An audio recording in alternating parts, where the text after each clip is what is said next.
En 2020, j'ai eu un infarctus, c'était le printemps. C'était comme un coup de tonnerre dans un ciel bleu, parce que personne s'y attendait.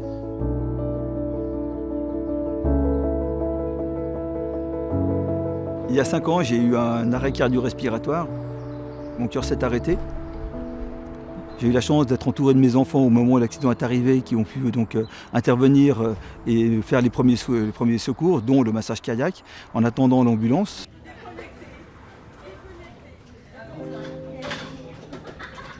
Alors on n'est clairement pas tous égaux par rapport au risque de développer un infarctus du myocarde. Il existe des facteurs de risque cardiovasculaire qui sont maintenant bien connus depuis 50 ans. Et ces facteurs de risque sont des conditions, maladies ou modes de vie qui favorisent le développement de ce qu'on appelle l'athérosclérose, donc cet épaississement qui touche la paroi des artères du corps entier, mais particulièrement et malheureusement les artères coronaires.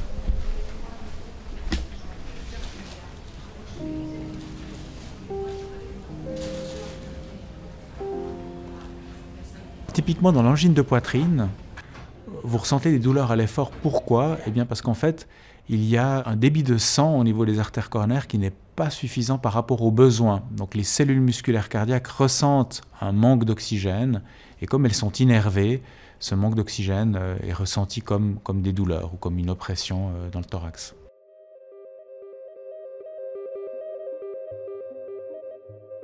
L'infarctus, par contre, c'est le même phénomène, sauf que cette fois-ci, l'artère coronaire n'est pas rétrécie, mais elle est bouchée. Donc il n'y a plus du tout d'apport en sang et en oxygène. Et donc, quelle que soit l'activité que l'on est en train de faire, même si on est au repos, on ressent des douleurs thoraciques persistantes. L'ambulance est arrivée une vingtaine de minutes après, donc ils ont réussi à me réanimer avec un défibrillateur, mon cœur a redémarré et j'ai été transporté au HUG en vue d'être opéré. J'ai commencé à sentir des brûlures de poumons, des choses bizarres. Et tout d'un coup, l'infarctus s'est manifesté. On m'a transporté au HUG en ambulance. Beaucoup de nos patients viennent encore par leurs propres moyens à l'hôpital, ce qui est d'une part relativement dangereux et d'autre part surtout une énorme perte de temps qui n'est pas vraiment apparente puisque on ne se rend pas compte que lorsqu'on appelle l'ambulance, il y a toute en fait une alarme qui est déclenchée dès votre domicile et qui va pouvoir gagner un temps extrêmement important lorsque vous arrivez à l'hôpital puisque les équipes seront prêtes déjà pour vous accueillir et il faut donc d'urgence appeler le numéro 144 si on est en Suisse bien entendu pour pouvoir activer vraiment la filière d'urgence le plus vite possible. Dès l'arrivée à l'hôpital, vous allez être transféré dans la salle de cathétérisme cardiaque où va être effectué un examen qui s'appelle une coronarographie. Je suis le cardiotechnicien, on va s'occuper de vous pour l'examen. Vous savez ce qu'on va faire? Oui, on va rentrer dans la veine, non? On fait une anesthésie locale et puis après, on passe dans l'artère. Il y a juste un produit qui va faire très chaud dans le bras pour dilater cette artère radiale. Et puis une fois que ça c'est en place, c'est assez confortable, il n'y a pas de douleur. Des sensations mais pas de douleur. Oui. Ok. Alors on va mettre la petite vitre de protection. S'il y a quoi que ce soit qui ne va pas, vous nous dites pendant l'examen. En principe, vous ne devriez rien sentir. Donc cet examen consiste à aller examiner les artères coronaires. Alors pour ceci, comment est-ce qu'on fait? Eh bien en général, on pique au niveau du poignet. On va ensuite, après avoir mis cette aiguille, on va la remplacer par un tube en plastique très fin qui va remonter jusqu'à la sortie du cœur où se situent les artères coronaires. Prenez une grande respiration s'il vous plaît madame. Et là, on va injecter ce qu'on appelle un produit de contraste, un espèce de colorant si vous voulez. Et en faisant de multiples radiographies, on va pouvoir déterminer où se situent les éventuels rétrécissements ou les éventuelles obstructions au niveau de ces artères coronaires. Donc ça, c'est ce qu'on appelle la coronarographie. Et selon l'état des artères coronaires, on poursuivra l'intervention par le geste, finalement le traitement, qui s'appelle l'angioplastie.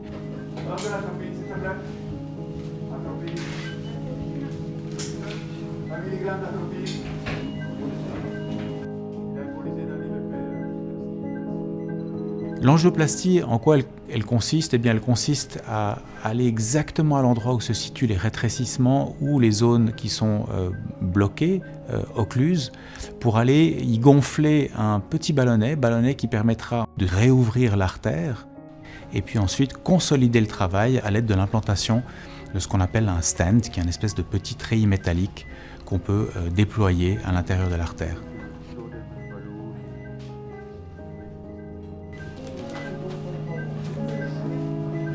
Voilà, monsieur. Alors, vous avez fait un infarctus. Oui. D'accord. Il y avait un vaisseau qui était complètement bouché. Non. Il y avait un caillot de sang, c'est complètement bouché. Et maintenant, on l'a réouvert. Comme ça, vous restez quelques jours avec nous à l'hôpital. Vous serez avant tout en surveillance aux soins intermédiaires. Et puis, vous resterez quelques jours avec nous. On vous donnera tous les traitements qu'il faut. D'accord. Au revoir, monsieur. Bonne suite à vous. Merci beaucoup. Une fois que ce travail a été fait, que l'artère est de nouveau reperméabilisée, que le muscle cardiaque reçoit à nouveau du sang et de l'oxygène, on va devoir quand même vous surveiller, puisqu'on est encore susceptible dans cette phase-là de faire ce qu'on appelle des arythmies, donc des troubles du rythme cardiaque, qui peuvent survenir dans les suites d'un infarctus du myocarde. Donc pour ceci, on va vous suivre dans une unité qu'on appelle de soins intermédiaires ou de soins continus pendant en général 24 heures. Donc une unité où on pourra suivre votre rythme cardiaque en continu et puis bien entendu aussi faire les mesures usuelles de pression artérielle, de fréquence cardiaque, les prises de sang de manière extrêmement régulière.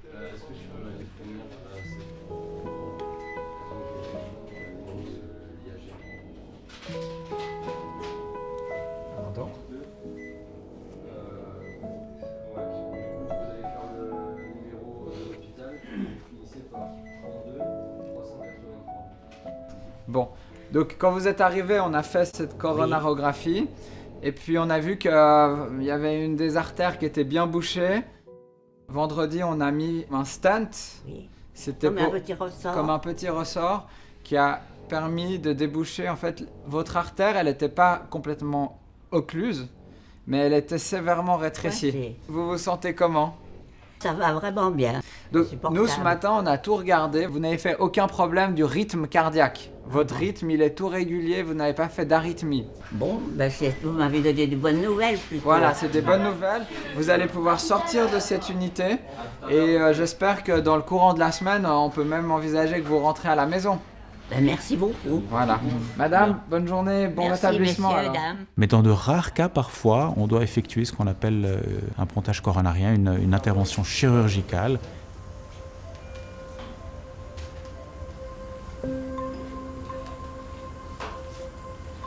Un pontage intervient lorsque l'atteinte des artères coronaires est extrêmement diffuse et importante et ne peut pas être traitée par la technique d'angioplastie courante.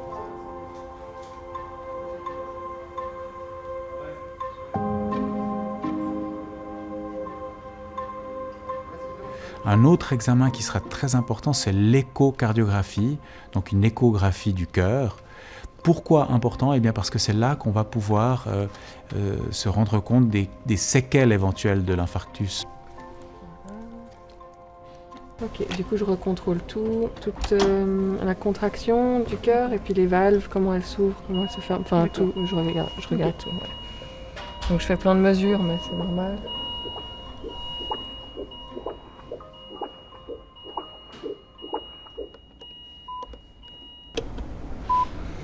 Là, on voit les 4 cavités du cœur, les 2 oreillettes, les 2 ventricules. Ok. En bas du ventricule gauche, ça se contracte plus que ici. Ah ouais. Si vous voyez. Ouais. C'est possible que vous vous sentiez essoufflé. D'accord. Ouais. Donc ça, je sais. Maintenant, il faut savoir que la fonction peut encore évoluer, et notamment dans les suites du programme de réadaptation cardiaque. Donc, on ne se fixera pas forcément sur cette première échocardiographie, on pourra la répéter aussi pour voir si le muscle cardiaque a pu récupérer, notamment après le programme de réadaptation cardiaque. Et puis ensuite, on va être hospitalisé dans une unité de soins standard, en général pour 3 ou 4 jours. Du coup, je vais aller voir monsieur. D'accord, ça marche, il n'y a pas de souci. Il a eu sa coro, tout oui, ça. tout s'est bien passé. S'il te plaît, tu peux lui dégonfler le ballonnet à midi aussi. À midi. Oui. Dans 5-10 minutes. Magnifique, merci. Oui, oui. Bonjour. Bonjour monsieur. Alors je me présente, je suis Virginie, une infirmière de l'équipe de cardiologie. Et je voulais prendre un petit moment avec vous si vous étiez d'accord. Bien sûr. Est-ce que vous avez une petite idée? Qu'est-ce qui dans votre vie aurait pu favoriser ce problème cardiaque? Dans toute la famille, il n'y a jamais eu quelqu'un qui a eu un problème avec le cœur. Moi non plus. J'étais alors tombé des nues. Hein. Ça, c'était un choc. Je n'ai jamais pensé que j'allais avoir un problème cardiaque. Jamais, jamais, jamais. C'était pas prévu au programme, ça? Non, pas du tout. Ça prévient pas, hein, il nous prévient pas. Non, non. Quand la maladie nous tombe dessus et qu'on dépend de tout le monde, c'est comme si on était victime. Et quand on est victime, on ne peut pas aller vers le changement. Donc l'idée, c'est bien qu'ils puissent aller vers ce chemin de compréhension que c'est eux le capitaine du navire et qui vont décider en fait pour eux. Si vous êtes d'accord, je reviendrai vers vous pour vous présenter une fresque. On pourra prendre un temps ensemble pour que vous puissiez connaître les facteurs de risque et puis voir quels sont aujourd'hui vos facteurs de risque. Parfait. Donc quels sont ces facteurs de risque? Eh bien, tout d'abord, il y a ceux qu'on ne peut malheureusement pas modifier, comme par exemple le facteur génétique, le fait que vous ayez eu dans votre famille votre père, votre mère, votre frère ou votre sœur qui a eu un problème de ce type-là, un problème cardiaque de type infarctus du myocarde, vous met à risque vous-même d'être également touché. Et puis à l'âge, on est plus à risque lorsqu'on a 60 ans que lorsque l'on en a 20, évidemment. Et puis le fait d'être un homme est aussi un facteur de risque de développer précocement un infarctus du myocarde. Ça ne signifie bien entendu pas que les femmes ne sont pas touchées, mais elles sont en général touchées plus tard. Donc ça, ce sont les facteurs de risque non modifiables. Bien entendu, ceux qui nous intéressent le plus sont plutôt les facteurs de risque modifiables. Pourquoi? Parce que c'est là-dessus qu'on aimerait que vous interveniez après ce qui est arrivé. Il y a une évolution qui est inquiétante, c'est celle du surpoids et de l'obésité. Et ça, c'est évidemment un problème important puisque c'est un facteur de risque, mais aussi parce que le surpoids et l'obésité s'accompagnent aussi d'autres facteurs de risque cardiovasculaire, typiquement comme l'hypertension artérielle, l'hypercholestérolémie ou encore le diabète. Le 1, c'est le très peu d'importance par rapport à votre infarctus, et 7, qui aurait pu avoir une forte influence. Voilà. Donc le cholestérol, disons, ne dure pas plus. D'accord. Et du stress, des événements stressants, vous pensez que ça pourrait avoir une petite influence? Oui, tout à fait. Et puis, du coup, vous l'évaluerez à combien si on pousse avec la petite... Le stress, peut-être à 3. Peut-être à 3? Oui, 3, on le pousserait à 3. Hop. Je n'avais pas de cholestérol, pas de tension haute, mais j'avais eu beaucoup de chagrin. Et le chagrin, comme on sait maintenant, est un facteur de stress. Et sur le moment, on n'y pense pas, mais après coup, je sais que c'est ça qui a déclenché l'infarctus. En fait, j'ai essayé de décomposer ce que c'était le stress, parce qu'on m'a expliqué que beaucoup d'accidents venaient du stress.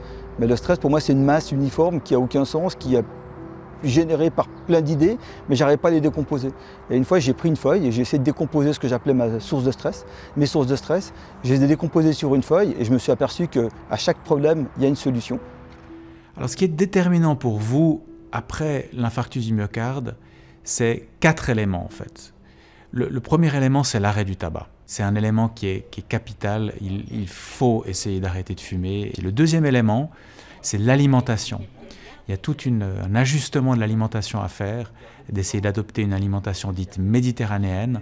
La troisième chose, c'est l'activité physique. Et il y a de multiples études qui ont montré que les patients qui sont actifs et qui restent en forme, qui ont une bonne capacité physique, ne reviennent pas à l'hôpital pour un infarctus du myocarde. Finalement, le dernier point qui est extrêmement important, c'est les médicaments. Prendre ces médicaments, ça n'est pas facile et il est très important qu'on vous explique pourquoi ces médicaments sont nécessaires et que vous puissiez finalement prendre l'habitude de les prendre et vous protéger de cette façon contre une récidive d'infarctus. Bonjour monsieur. Bonjour. Venez, prenez place.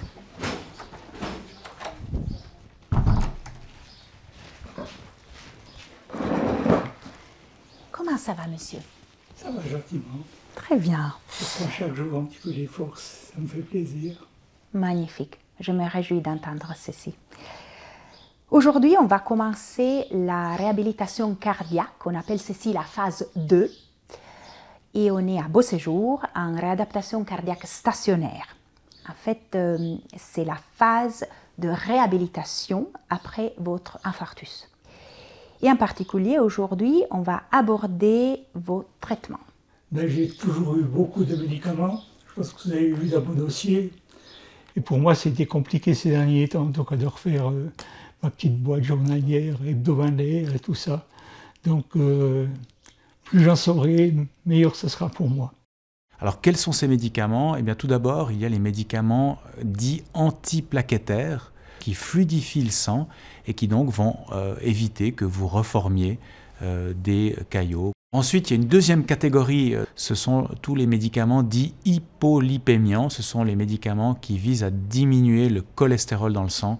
Ensuite, on a d'autres types de traitements qu'on utilise couramment, mais cette fois-ci plutôt chez des patients qui ont eu des séquelles de l'infarctus du myocarde. Ce sont par exemple les bêta-bloquants, un groupe de médicaments qui soulage le travail du cœur, et puis aussi un autre groupe qui porte un nom un peu difficile à retenir, les inhibiteurs de l'enzyme de conversion de l'angiotensine, tout un groupe de médicaments aussi qui sont là pour soulager le cœur dans sa fonction et lui permettre de bien récupérer après un infarctus du myocarde.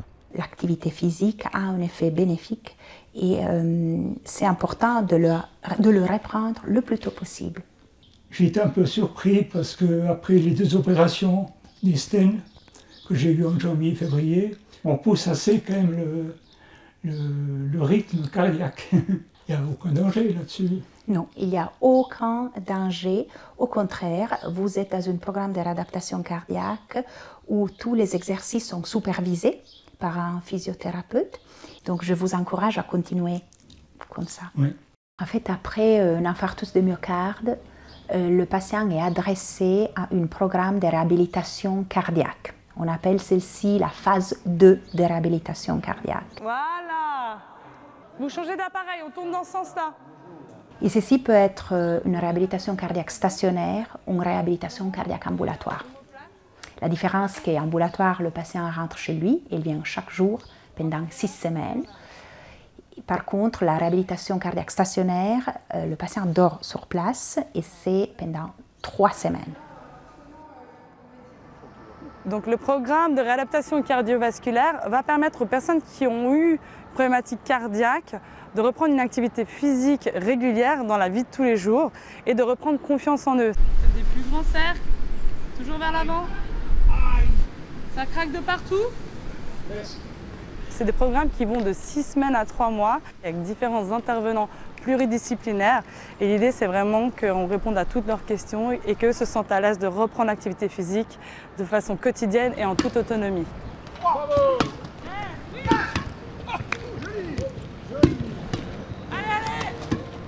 Je ne me voyais pas du tout rester assis dans mon canapé et être le maître de la télécommande. Je n'arrivais pas du tout à imaginer mon avenir. Et c'est arrivé le dernier jour quand je sortais de l'hôpital en rencontrant mon chirurgien qui était venu me faire une visite. Et il m'a sorti une phrase qui était pour moi la phrase magique. Il m'a dit « Mais vous savez monsieur, si vous faites une bonne rééducation, vous pouvez reprendre une vie normale ».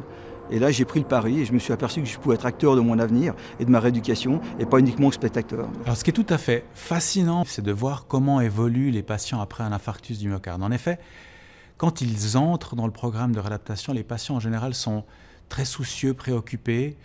Et puis, au fur et à mesure du programme, ils se rendent compte finalement qu'ils arrivent à récupérer une capacité physique parfaitement normale, celle qu'ils avaient avant, voire même au-delà de ce qu'ils avaient avant.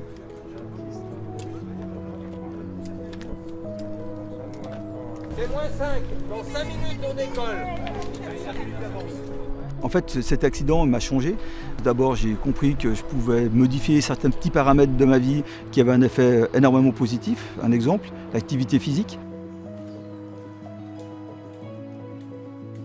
Je fais partie de groupes de marche avec les HUG et je dois reconnaître que l'ambiance est très sympathique et en plus de ça, ça permet aux gens de pouvoir reprendre une activité. Moi, ça m'a clairement aidé. Aujourd'hui, je marche régulièrement, plusieurs fois par semaine et j'y trouve du plaisir alors qu'avant, je n'aurais pas fait 100 mètres parce que ça me gavait. En fait, ma vie aujourd'hui, elle est bien meilleure qu'avant. Bien meilleure.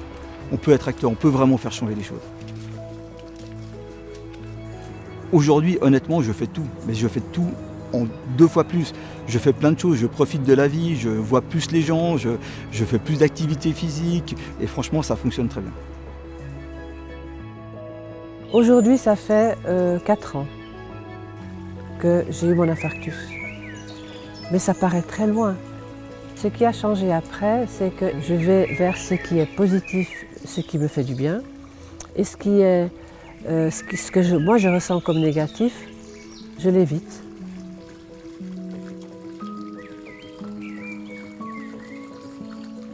Cet infarctus m'a probablement fait comprendre que c'est maintenant que ça se passe, c'est ici et maintenant.